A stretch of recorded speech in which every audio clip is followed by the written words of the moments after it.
Là où c'est vraiment devenu légendaire, c'est à partir de l'épisode 7. Ça commence comme le reste de la saison. Un entraînement de Tanjiro, des combats classe, une backstory tragique. Ce qui le différencie, c'est son final. Les lunes démoniaques se sont infiltrées et avant qu'ils ne le découvrent, Muzan est dans le pavillon qui abrite le grand maître des pourfendeurs. Et leur rencontre a enfin lieu, la rencontre entre l'incarnation du bien défigurée par sa maladie et celle du mal ayant conservé sa beauté. S'ensuit une longue discussion, chacun confrontant son idéal et leur vision de l'éternité, entre l'immortel rongé par la solitude et l'armée qui se passe le flambeau depuis plus de 1000 ans. Et si Muzan était venu y mettre un terme, il n'avait pas prévu que son adversaire l'attendrait.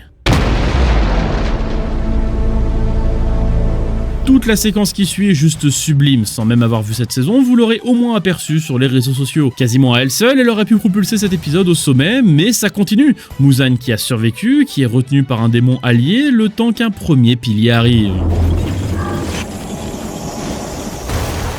Mais ces attaques sont inutiles, Muzan se moque d'être décapité, mais ça suffit à le retenir, le temps que d'autres piliers arrivent. Tous se jettent sur lui, mais...